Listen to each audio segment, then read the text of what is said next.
Bueno, ya estamos con nuestro entrevistado de esta tarde. Vamos a hablar acerca de un tema que es muy interesante y es de esos temas de la ciencia frente a los cuales la verdad que uno puede sentir mucha cercanía, porque a lo mejor lo experimenta, porque tiene a alguien cercano, ¿no es cierto? Porque ha conocido en algún momento de su vida a alguien que sufre de depresión o algún otro tipo de patología de esta clase. Y bueno, tiene que ver con la relación que se ha podido establecer entre personas cuyas madres estuvieron sometidas a cuadros de estrés durante la gestación y su propia vivencia de depresión. Esta condición aumenta en un porcentaje muy importante si es que existió justamente esa situación de estrés durante la gestación. Para conversar acerca de esto estamos con el doctor Juan Carlos Sáez, que es director del Centro Interdisciplinario de Neurociencia de la Universidad de Valparaíso. Doctor, ¿cómo está? Muy buenas tardes, bienvenido. Buenas tardes, Pablo. Muchas gracias por esta oportunidad y ojalá que sigamos bien de salud. Sí, pues eso es importante. Cuéntenos un poco, en primer lugar, bueno, su campo de estudio. Prefiero que lo explique usted bien antes de atreverme a explicarlo yo, porque es bastante complejo para cualquier cristiano, digamos.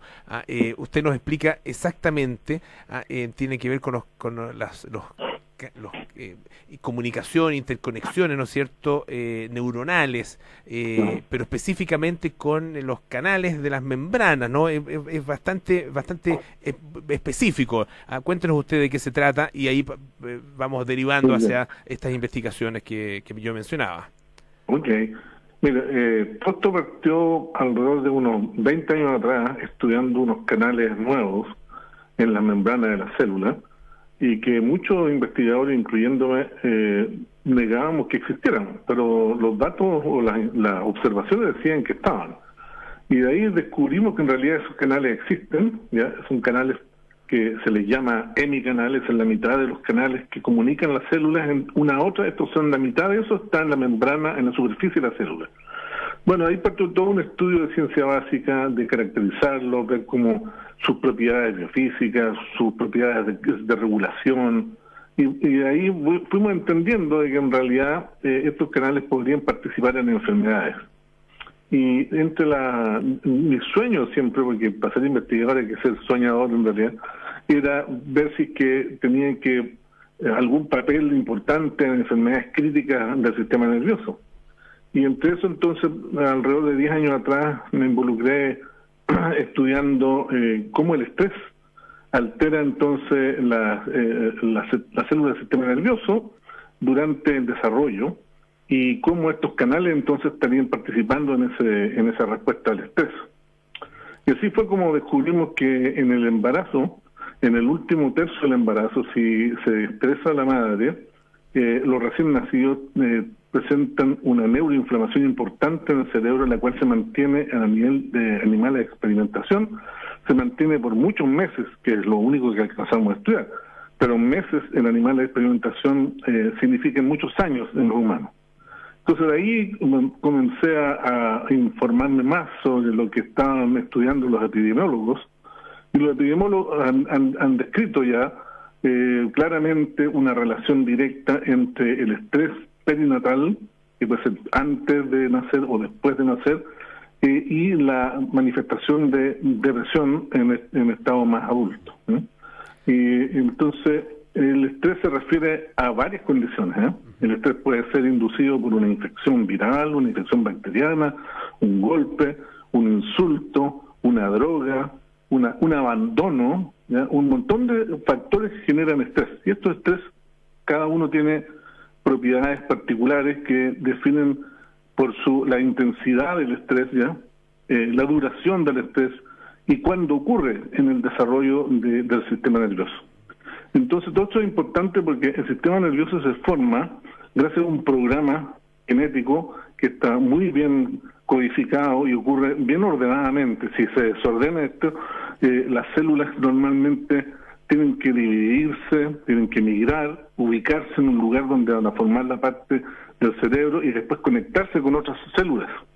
Y cuando eso se altera, producto en este caso de la neuroinflamación, que es un estado de enfermedad patológico, esa ubicación de las células no es lo normal y la conexión tampoco es normal. Entonces puede ser de que uno lo vea macroscópicamente el cerebro aparentemente normal y puede que funcione por varios años bastante bien, pero si ahora esa persona lo somete a estrés de nuevo, no responde como debiera ser y se manifiestan las enfermedades, ¿ya? Entonces, ese más o menos en términos muy básicos, y no sé si fui muy técnico en describirlo, pero por favor usted pregúnteme si hay algo que no quedó claro. Sí, le quería preguntar, a ver, lo que no me queda claro es, cuando usted explica estos pequeños túneles, ¿no es cierto?, que actúan como una especie de canal de comunicación entre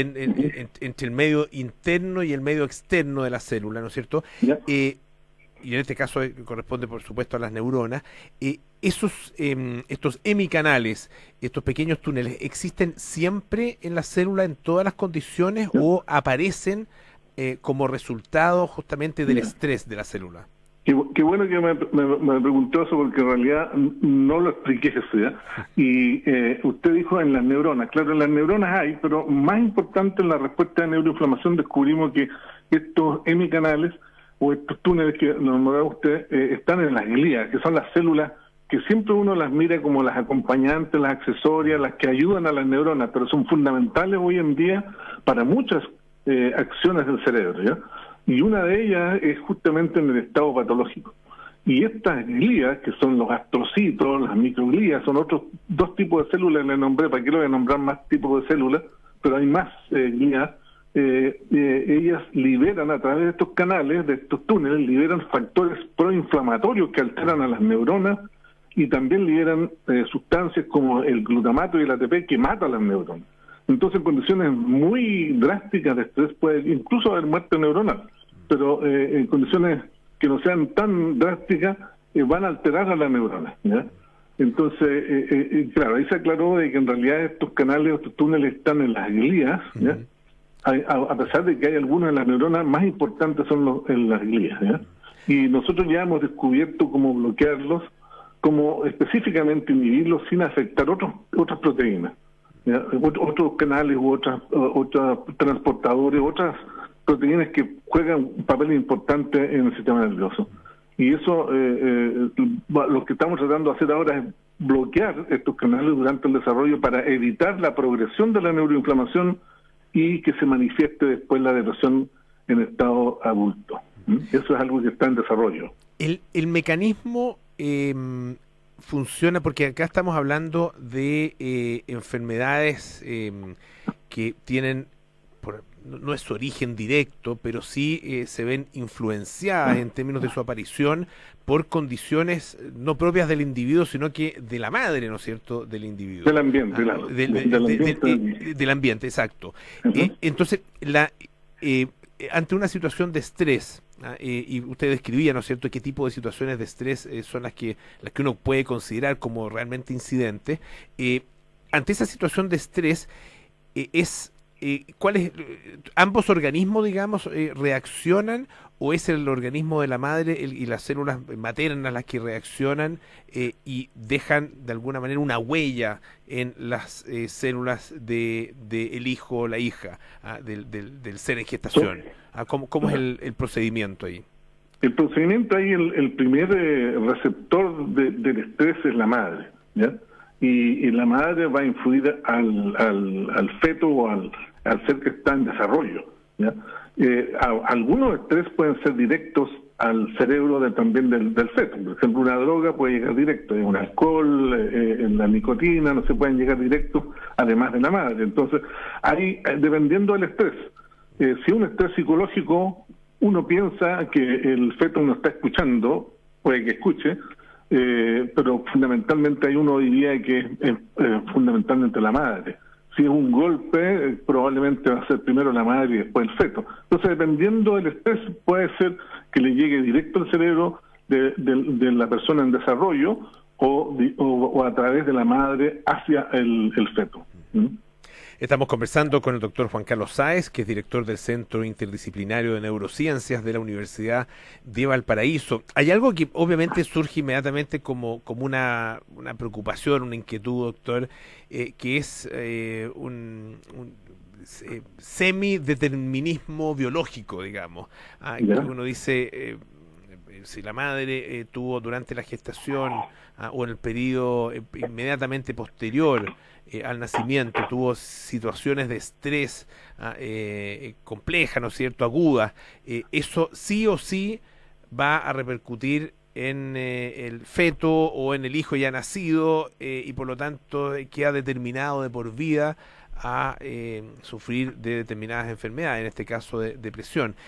¿O no existe una determinación tan absoluta y tan directa en estos casos? Claro, no es tan absoluta porque la respuesta del ser que va a nacer o el que nació no solo depende del estrés, sino que depende de su genética. Entonces hay seres que son más resistentes a un estrés que otros, y otros son más susceptibles. Entonces eso genera una variación importante en todo esto. Ahora, todo esto que les estoy contando hasta ahora es una correlación, no es una demostración. Nosotros estamos trabajando en la demostración, en encontrar los marcadores celulares, los marcadores moleculares que nos permitan demostrar de que esta correlación es mucho más que una correlación, es una causa-efecto. Claro, la correlación, por el momento, lo que está señalado es una correlación a partir de estudios epidemiológicos, ¿no es cierto? En términos de, digamos, de estudio de las poblaciones, pero uno se pregunta, y no es por poner en duda, obviamente, no voy a poner yo en duda esos estudios, pero no están todas las madres, todas las mujeres en periodo de gestación sometidas a un importante estrés. ¿Quién no lo está, digamos? ¿Quién no sufre algún tipo de condición o de situación que puede efectivamente generarle esa situación de estrés y por lo mismo que se produzca en definitiva esta transferencia hacia el feto o hacia el hijo recién nacido? Sí, por supuesto, eso es muy interesante que lo tome ese tema.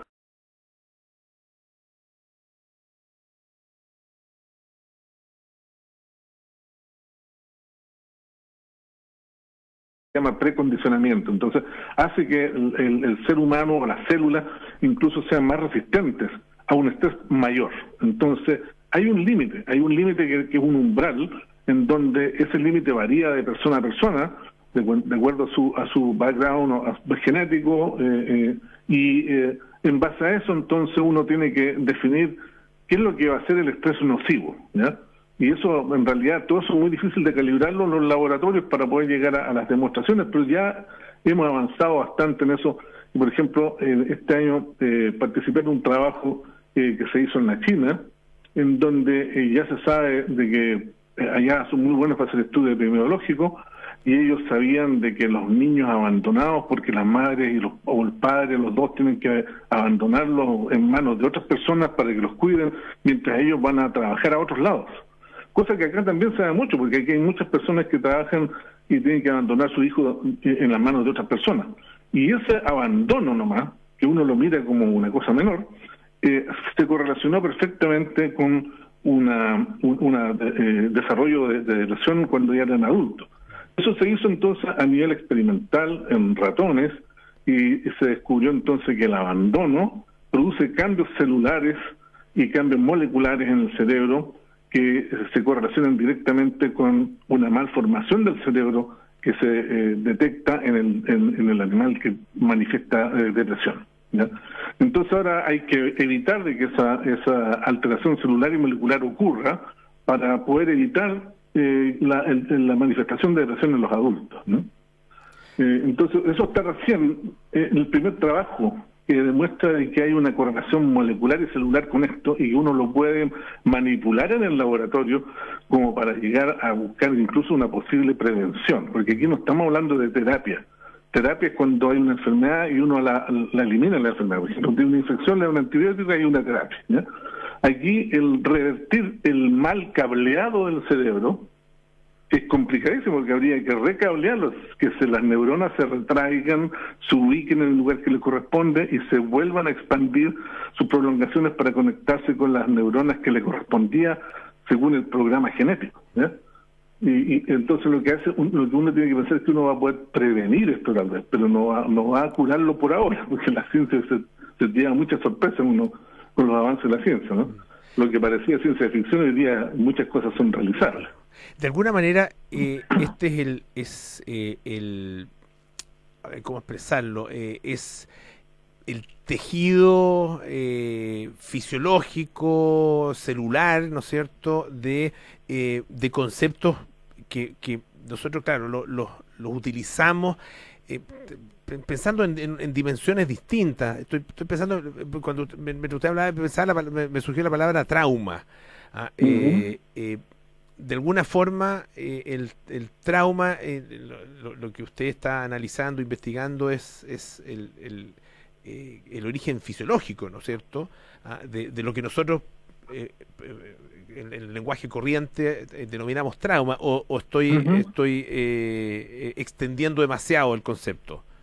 No, estaría bien. Yo creo que ese trauma se traduce en una enfermedad después, pero el asunto está de que para mí la pregunta clave ahí, no sé si no lo dejé claro eso, pero el origen de la mayoría de las enfermedades psiquiátricas es desconocido, ¿ya?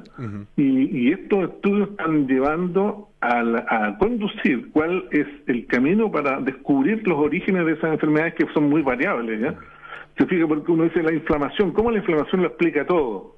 Bueno, pero que depende en qué intensidad, en qué duración y en qué momento el desarrollo del cerebro esto ocurrió, y ahí va a tener todos los espectros de depresión, todos los espectros de esquizofrenia, todos los espectros de cualquier enfermedad del cerebro las va a encontrar, claro. Porque va a depender de cuán intenso, cuán prolongado y en qué momento ocurrió esto, claro. Y cuál fue el estresor y a quién le ocurrió, porque también depende del huésped, ¿cierto? Claro. Ya hablamos de que el huésped también tiene un papel importante, que no solamente el estresor es el que define todo, claro. El huésped también interviene. Ahora, en el caso de cuando hablamos del nivel celular, ¿no es cierto?, de estas enfermedades y el origen celular, que podía ser finalmente la base, ¿no es cierto?, para poder explicar por qué ciertas personas tienen ciertas patologías psiquiátricas.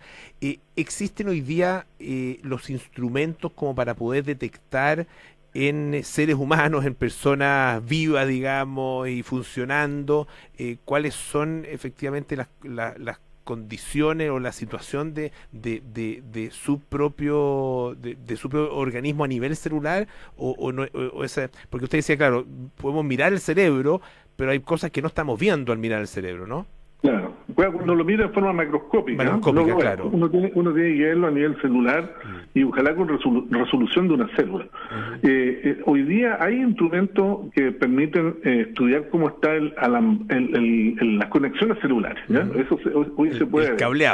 El cableado, pero ese cableado es la consecuencia de algo.